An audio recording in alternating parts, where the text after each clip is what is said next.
Hello everyone, আমি অভিজিৎ দাস। তোমরা দেখতে পাচ্ছ এটি একটি আনন্দবাজার পত্রিকার একটি এডিটোরিয়ালের পার্ট। এটা একটি ইম্পর্টেন্ট এডিটোরিয়াল পার্ট। আজকে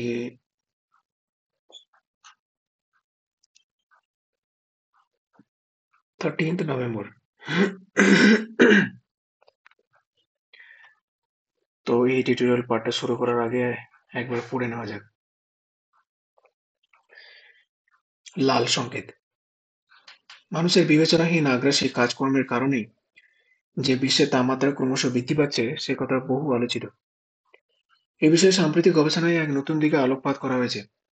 আন্টার্কটিকার বরফের উপর কার্বন ডাই অক্সাইডের ছাপ ইঙ্গিত করছে যে এতদিন বিশ্বের গড় তাপমাত্রা বৃদ্ধিকে শিল্প বিপ্লব পূর্ববর্তী যুগের তুলনায় 1.5 ডিগ্রিতে বেঁধে রাখার যে লক্ষ্যমাত্রা নেওয়া হয়েছিল তা ইতিমধ্যেই পেরিয়ে গিয়েছে।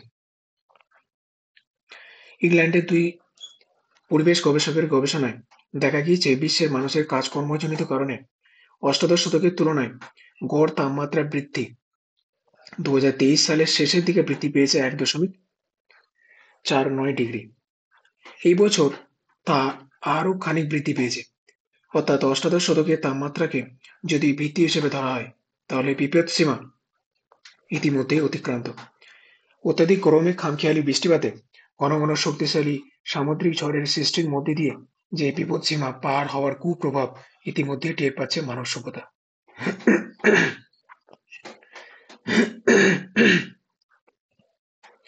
2015 সালের প্যারিস জলবায়ু চুক্তিতে অংশগ্রহণকারী দেশগুলি শিল্প বিপ্লব পূর্ববর্তী যুগের তুলনায় তাপমাত্রা বৃদ্ধিকে 1.5 ডিগ্রির নিচে আটকে রাখার ক্ষেত্রে প্রতিশ্রুতিবদ্ধ হয়েছিল।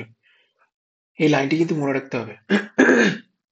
কেননা প্যারিস জলবায়ু চুক্তি যেটা 2015 সালে এসেছিল, সেখানে এটা হচ্ছে একটা কমিটমেন্ট ছিল যে অংশগ্রহণকারী দেশগুলি শিল্প বিপ্লব পূর্ববর্তী যুগের তুলনায় তাপমাত্রা বৃদ্ধিকে 1.1 ডিগ্রির নিচে রাখার একটা প্রতিশ্রুতিবদ্ধ হয়েছিল দেশগুলি।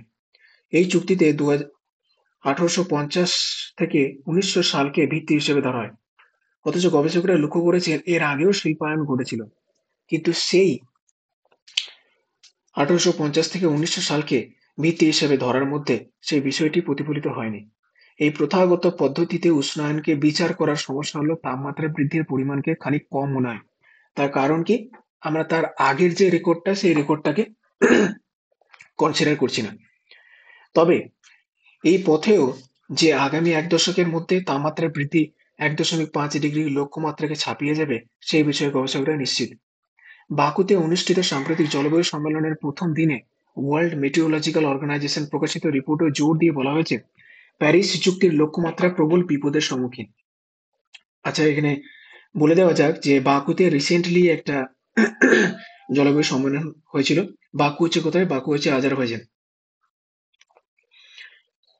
এটাও জানানো এটাও জানানো হয়েছে এই বছরটি উষ্ণতম বছর হিসেবে রেকর্ড গড়তে চলেছে এবং গত এক দশক শেষ হতে চলেছে ইতিহাসের সর্বাধিক উষ্ণ দশক হিসেবে।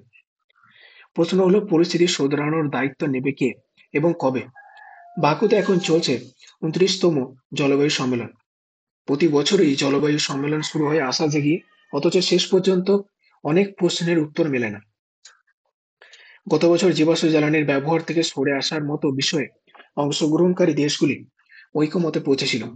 সহমত হয়েছিল পুনর্ব্যবহারযোগ্য শক্তি উৎপাদন ক্ষমতাকে 3 গুণ এবং শক্তি কুশলতার হারকে দ্বিগুণ বৃদ্ধি করার কাজ সম্পন্ন করার ক্ষেত্রেও।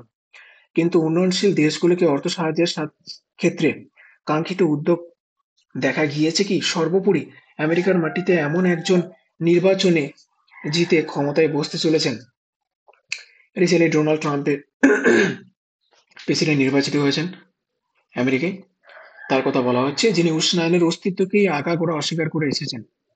তিনি একসময় একটা এগ্রিমেন্ট থেকে যেটা যেটা অ্যাটমসফিয়ার রিলেটেড ছিল সেখান থেকে বেরিয়ে এসেছিলেন। এর আগের টার্ম যখন চলছিল না। বিভিন্ন তথ্য প্রমাণের পোস্ট যে জলবায়ু ক্ষেত্রে বিশ্ব এখন চূড়ান্ত পর্যায়ের দিকে দ্রুত ধাবমান। এমন এক পর্যায় যেখানে একবার পৌঁছলে ফিরে আসার পথটি প্রায় বন্ধ।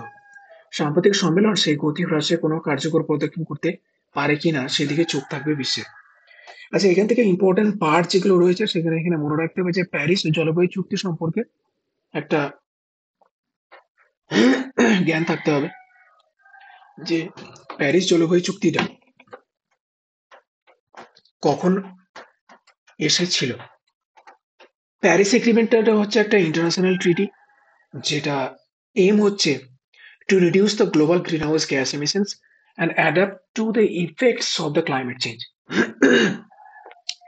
এর গোলই ছিল, যেটা এখানে এই লাইনে তুলে ধরা হচ্ছে, যে এই জলবায়ু চুক্তিতে অংশগ্রহণকারী দেশগুলি শিল্প বিপ্লব পূর্ববর্তী যুগের তুলনায় তাপমাত্রা বৃদ্ধিকে 1.5 ডিগ্রির নিচে আটকে রাখার ক্ষেত্রে প্রতিশ্রুতিবদ্ধ হয়েছিল। এটাই হচ্ছে তার মেইন এম।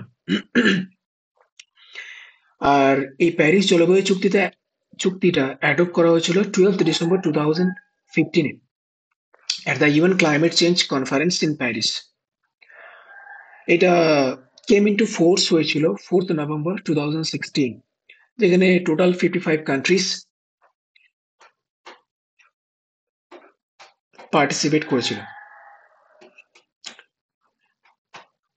তো এই প্যারিস জলবায়ু চুক্তিটা, এটা ডাব্লিউবিসিএস এর মেইনস যে পেপার রয়েছে, বেঙ্গলি পেপার এডিটোরিয়াল, সেখানে কোনো রকম কোনো আর্টিকেল যদি আসে তাহলে সেখানে কিছু অ্যাড করা যেতে পারে।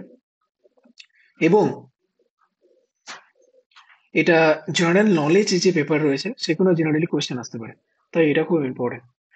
আর একটা কথা বলে রাখি, আমি রেগুলার বেসিসে এরকম ধরনের ইম্পর্টেন্ট নিউজ আর্টিকেল আপলোড করতে থাকবো।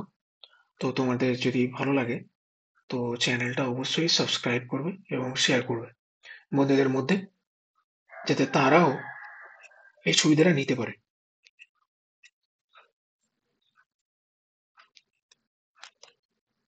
Thank you.